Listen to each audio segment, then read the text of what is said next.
이제 고객이 보험을 가입하게 되면은 해당 보험사는 고객에게 완전 판매 모니터링이라는 걸 합니다. 예전에는 전화상으로 많이 했었는데 요즘에는 뭐 카톡으로 질문을 보내기도 하고 문자로 보내기도 합니다. 그것에 대한 질문지입니다. 문답지입니다. 그러니까 요거는 설계사가 고객에게 준 거예요. 아, 보험 가입하고 나서 보험사에서 이렇게 완전 판매 모니터링이 오면 요렇게 그대로 대답을 하십시오. 청약을 하시면서 개인정보 제공 동의에 서명하셨습니까? 밑에 네. 해지환급금이 월대체 보험료보다 적은 경우에도 보험계약은 정상 유지된다고 설명을 들으셨습니까?가 질문이고요. 대답은 아니요. 7년을 넘기면 자동 해지. 가입하신 보험이 변액, 종신, 연금 중 어떤 상품에 가입을 하셨습니까? 대답이 유니버셜 종신보험입니다. 가입하신 상품이 보장성 보험이라고 설명 들으셨나요? 저축성 보험이라고 설명 들으셨나요? 보장성.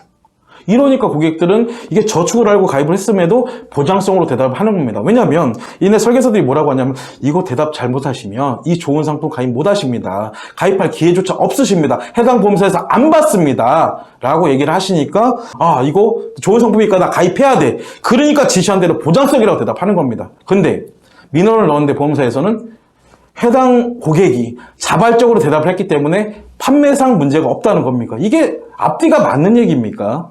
정말 많은 얘기를 하고 싶지만 앞으로도 말할 기가 많을 거라 판단해서 오늘은 이 정도에서 마무리를 하겠습니다. 자, 결론을 내자면 보험이라는 상품의 구조상 설계사는 전문가고 고객은 비전문가다 보니 설계사의 말을 절적으로 신뢰할 수밖에 없습니다. 그러니까 믿고 가입하는 거고요. 1, 2년 내에서 끝낼 상품이 아니라 15년, 20년 장기적인 상품을 가입하는 이유입니다. 앞으로는 보험 상품을 가입하실 때 면밀히 살펴보시고 저희 보고 채널에서 뭘 주의해야 하면 되는지에 대해서 계속해서 말하고 있습니다. 예. 저는 앞으로 피해자들을 최소화하기 위해서 노력을 할 것이고 할 수 있는 얘기는 계속해서 직설적으로 다 하도록 하겠습니다. 시장님이 설명을 잘 해주셨는데 이 내용들이 사실은 전문가분들이 보면 눈에 쏙쏙 잘 들어오겠지만 그렇죠. 뭐가 잘 맞는지 틀린지를 알 수 있는데 그렇죠. 고객들이 봐서는 쉽지 않죠 아무래도. 그렇죠. 네. 저희가 봤을 때 뭐 심의번호가 어디 있는지 뭐 그렇죠. 이게 틀린 말인지 맞는 말인지 알 수가 없단 말이죠. 네. 핵심 포인트 위주로 쏙쏙 짚어주시는 게 좋을 것 같습니다. 맞아요. 쪽집게처럼 쏙쏙 네, 핵심만 좀 짚어주시고요. 다시 박 실장님은 설명 자리로 모시겠습니다. 뿅! 아, 나 진짜 뿅! 짠! 소비자들이 이렇게 홍보물들을 보면서 무엇을 확인해야 되며 뭘 유의하셔야 되는지에 대해서 한 크게 3가지 정도로 정리를 한번 해봐 드리겠습니다. 일단은 그 유인물에 반드시 금융심의번호가 적혀 있는지를 보셔야 되는데 그 모 보험사의 이제 상품 설명서입니다. 금융심의를 받는 대표적인 서류들이 한 4가지 정도, 3-4가지 정도가 있는데 일단은 가입 제안서, 가입 설계서, 상품 설명서 이런 것들은 보통 보면은 이렇게 금융심의번호가 밑에 있습니다. 준법감시인 심의필 제18땡땡 뭐 심의일자까지 이렇게 나와 있습니다. 요게 지금 금융심의번호입니다. 이게 좀 헷갈려하시면 그러니까 헷갈려하실 수 있는데 위에 보면 또 다른 숫자가 적혀 있어요. 이렇게 보면은 그렇죠. 근데 보시면 옆에 청약번호, 영수증 번호, 이거는 계약번호란 겁니다. 그러니까 계약번호와 그 금융심의번호에 대한 그 포맷 자체, 그러니까 표현 방식 자체가 다릅니다. 그래서 꼭 심의필 뭐 그 번호가 있는지, 그리고 심의 날짜가 언제인지, 요 금융심의번호가 있는지를 꼭 확인하셔야 됩니다. 이 금융심의번호 지금 이 해당 유인 홍보물에는 하단에 있는데, 이건 보험사마다 아니면 상품마다 심의번호 위치는 다를 수 있습니다. 그건 조금 유념하시기 바랍니다. 세상에 장점만 존재하는 상품, 보험 상품은 저는 없다고 생각을 합니다. 예. 그래서 해당 혹시 유인물의 장점에 대한 내용만 열거돼 있는 게 아닌지, 뭐 단점이라든지 유의할 사항들이 같이 열거되지 않은 유인물이라면 반드시 의심을 해보시기 바랍니다. 계속해서 제가 종신보험을 얘기를 하는데 종신보험을 예를 들어 본다면 그 유인물에 뭐 확정금리, 뭐 복리이자, 이자 소득세 비과세, 뭐 자유로운 입출금, 그리고 연금 전환 등 장점만 열거되어 있는 게 아닌지, 매월 차감되는 높은 비용, 위험보험료와 사업비, 높은 비용 탓에 원금에 도달하는 시점이 15년 내지 20년이 넘을 수도 있다는 내용, 그리고 중도해지 시 원금 손실이 있을 수 있다는 내용, 그리고 해당 상품은 저축성 보험이 아니라 종신보험이기 때문에 돈을 모으거나 연금 재원으로 쓰기에 적합하지 않다라는 내용, 이렇게 단점 및 유의사항도 같이 열거되어 있는 유인물인지 반드시 확인해 보시기 바랍니다. 본인들이 가입하려는 상품 또는 가입했던 상품이 어떤 상품인지에 대해서 많이 공부해 보셔야 됩니다. 그래도 그나마 요즘은 다행인 게 뭐 인터넷만 검색해 보더라도 기사들이 많이 검색되니까 본인들이 의지만 있다면 충분히 찾아볼 수 있다고 생각을 합니다. 근데 그런 것조차 힘든다고 하시면 주변의 전문가분들, 믿을 만한 전문가분들에게 자문을 구해 보실 것을 추천드립니다. 다시 제자리로 돌아가 보도록 하겠습니다.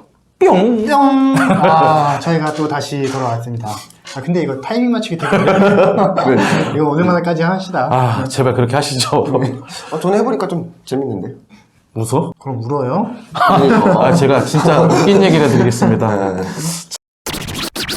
법무법인 진성에서 이제 보험의 제한과 관련된 일을 한 지가 2년이 넘었습니다. 제가 재작년 2월 11일 입사를 했기 때문에 2년이 넘는 동안 의뢰인을 대면해서 보험의 제한과 컨설팅을 진행하고 있는데, 진행하면서 정말 황당한 일들을 많이 겪었습니다. 그것 중에 요 근래 있었던 2가지 정도만 정말 황당했던 얘기를 한번 좀 전해드려보도록 하겠습니다. 땡땡 생명에서 의뢰인한테 이제 이런 얘기를 했답니다.